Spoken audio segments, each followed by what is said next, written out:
And the biggest complaint, and I brought this up with Speaker Pelosi, Paul, from the Republicans on the package is not only the tax cuts, but really that so much of the spending, from their perspective, just isn't going to get out into the economy very quickly and is traditional pork barrel spending. Well, a lot of it is, one person's pork barrel is another person's necessary infrastructure investment, and there actually is a lot of necessary infrastructure investment. And I think the thing that is particularly striking right now is that everybody's forecast calls for an extended slump in the economy. We're not looking at something, what people call a V-shaped recession. Through 2009, for sure. Oh, no, well beyond that. I mean, when people say, well, some of this spending won't take place until 2011, the CBO's baseline forecast calls for 8% unemployment in 2011. So we're talking about a situation where the economy, by all accounts, because things are going down very rapidly, and there's very little sign that there's a spontaneous recovery in the pipeline. So we're looking at a situation where even if some of these projects are continuing to add spending 2 years out, even 2.5 or 3 years out, that's not such a bad thing, because we're looking at we're looking at what people call an L-shaped recovery, which is hardly any recovery at all. The new head of the President's Council of Economic Advisors a few years ago studied recessions, including our Big Depression, and wrote a paper saying that she couldn't find that stimulus programs had really worked in any major sense. Now, but I think it's right. That's not quite right, actually. No, it's not. It's actually not. Am I close enough for government work? No, actually. What she found was that monetary policy works better than fiscal policy. Right. Problem is we don't have any monetary policy because interest rates are already at zero. So it's actually a paper which is very relevant to experience since the Great Depression, but not to where we are right now. So we've never really faced this kind of situation. Not since the 1930s. But she found the stimulus programs, like the ones Japan tried in the 90s, really didn't immediately pull things out. I think one of the other problems we face right now is, despite all the appropriate comparisons to the Depression, the structure of the economy is very different today. 2/3 of the purchasing power in this economy comes from consumers. 2/3 of new jobs are produced by small business, not big business. So this is no longer an economy where it's big government, big business, and big labor. It's consumers and small business. And I think what troubles me about this stimulus package is we still have not gotten at the root of the problem, which is we have a credit crisis. Consumers and small businesses are not receiving credit.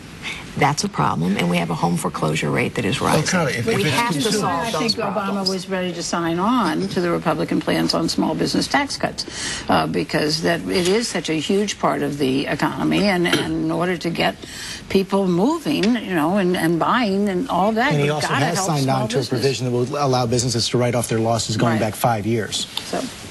Let me suggest, with due respect to the professor here, economics is a science of single instances, precisely because when you get these big events, they're apt to come in an economy that bears no resemblance to an economy we had the last time we had a big event. If, indeed, unemployment goes up to 8%, it'll be 2 percentage points below what it was in the early 1980s.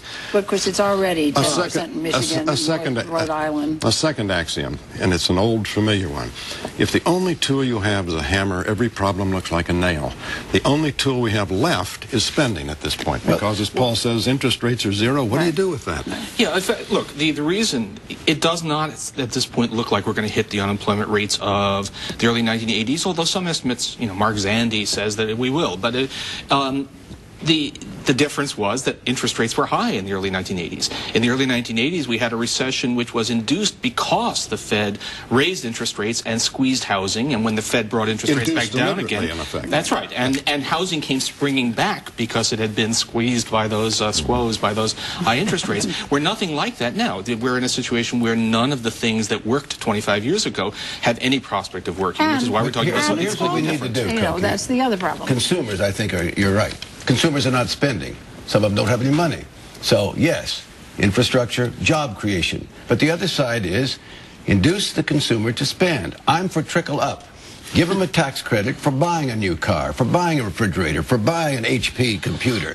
If you give them a tax credit for spending, let them spend. Once again, historically, consumers saved about 8% of their income. In recent years, that's been zero.